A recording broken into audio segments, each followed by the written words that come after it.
존경하는 시민 여러분, 안녕하십니까? 빛가람동 지역구 김철민 의원입니다. 기후위기는 현재 우리 모두의 문제로 탄소 중립은 기후위기를 완화시킬 수 있는 거의 유일한 방법입니다. 현 글로벌 기업들의 탄소 저감 경쟁이 심화되고 있는 상황에서 윤석열 정부는 오히려 기업의 탄소 배출 목표치를 낮춰주고자 하는 국가 탄소 중립 녹색 성장 기본 기호안에 대해 도저히 이해할 수 없어 본 결의안을 발의하게 되었습니다. 그럼 권 의원이 대표 발의한 윤석열 정부의 국가 탄소 중립 녹색 성장 기본 계획안 재검토 촉구 결의안에 대해 제안 설명드리겠습니다. 기후 위기는 누군가의 문제가 아닌 우리 모두의 문제이다.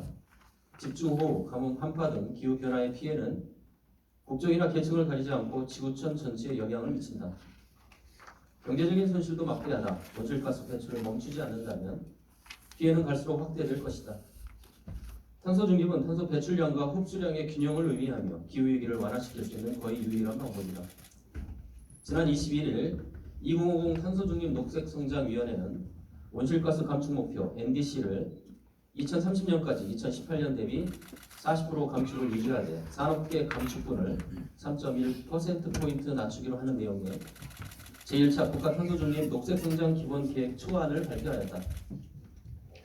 윤석열 정부 들어 처음 발표한 온실가스 감축 로드맵으로 2050년 탄소 중립 실현을 위한 정책 과제와 2030년 NDC의 세부 이행 방안이 담겼다. 정부는 2021년 문재인 정부 당시 발표된 NDC와 마찬가지로 40% 감축 목표를 유지하기로 하였다. 다만 산업부문 감축량은 14.5%에서 11.4%로 3.1%포인트를 낮춘 것이다. 정부는 에너지 전환 부분에서 석탄 화력 발전 대신 원자력 발전과 재생에너지 발전 비중을 더 늘려 기존 배출량 목표치보다 목표 배출량을 줄인 것이다. 원전 발전 비중은 2021년 7.5%에서 2030년 21.6% 이상으로 전환하였다. 이에 따라 전기세 가격 변동도 예상된다.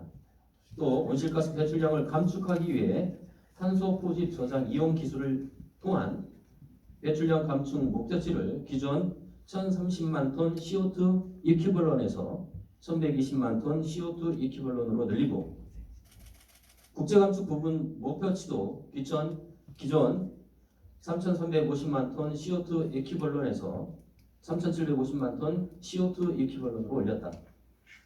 김상영 탄노기 민간 공동위원장은 이전 정부의 2030 NDC는 제조업 중심 한국 실정에 비춰봤을 때 대단히 도전적이라며 윤석열 정부는 달성하기 어려운 이 목표를 계승하는 동시에 실제로 목표를 이행할 수 있는 방안을 찾기 위해 부문별 목표치 조정이 이루어졌다고 설명하였다.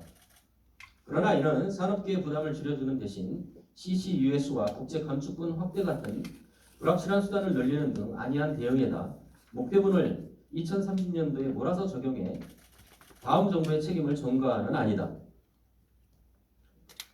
더욱이 향후 10년이 지구의 미래에 중요한 시점에 정부의 대응은 시간을 소비하는 것이나 마찬가지이며 산업계가 져야 할 책임을 불확실한 수단과 방식으로 미래에 전가하는 것이다.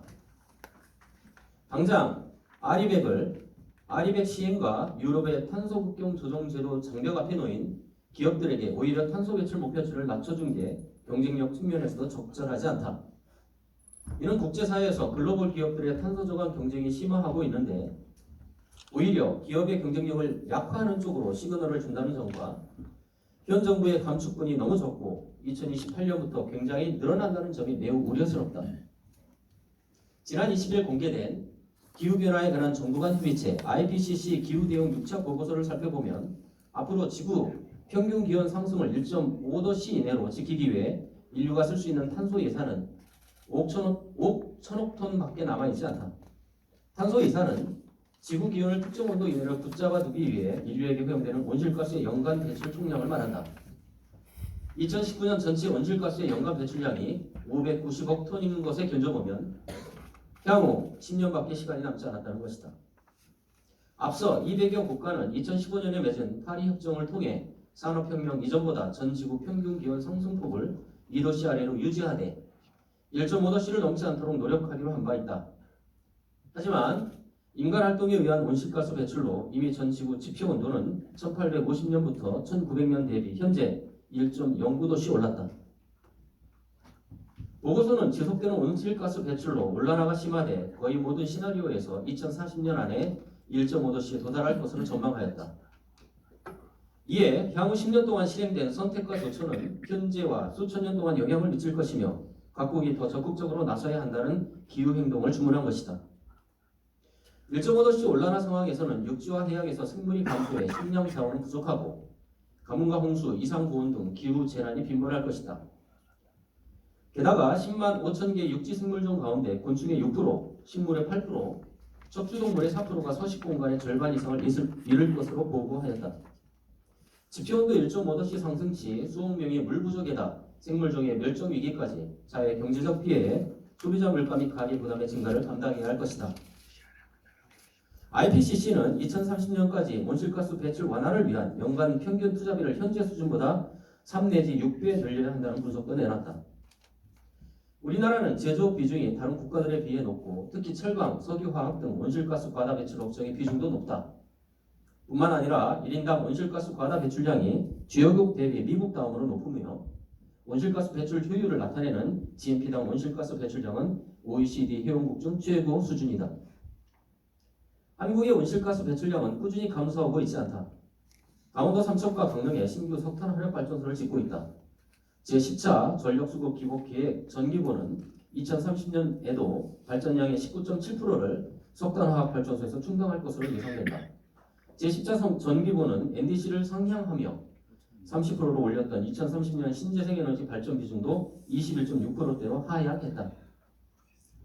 이에 윤석열 정부는 IPCC 6차 종합평가보고서의 1.5도씨 상승에 따른 국경을 초월한 전세계적 기후재난의 경고를 간과하지 말 것이며 RE100 시행과 유럽의 탄소 국경 조정 제도에 따른 글로벌 경쟁 기업들의 기후위기 기술 경쟁에서 경쟁력을 잃고 도태되는 우를 범하지 않기를 바라며 다음과 같이 촉구한다. 하나, 정부는 국가 탄소 중립 녹색 성장 기본 계획안을 전면 재검토하라. 하나, 정부는 기업의 기후위기 기술 경쟁력 확보 방안을 즉각 마련하라. 2023년 3월 27일 나주시의회 의원일동. 본 결연에 대하여 질의하실 의원 계십니까? 질의하실 의원이 안 계시므로 질의 종결을 선포합니다. 김철민 의원님 수고하셨습니다.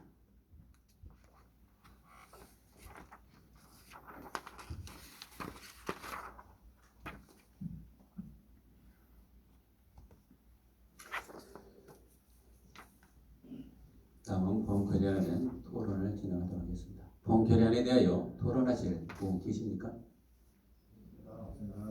토론하실 의원이 안 계시므로 토론 종결을 선포합니다. 의결하겠습니다. 의사일정 제38항 윤석열 정부의 국가 탄소 중립 녹색 성장 기본 계획안 재검토 촉구 결의안을 김철민 의원이 대표 발의한 대로 의결포자는데 의원 여러분 이의 없습니까? 이의 없으므로 가결되었음을 선포합니다.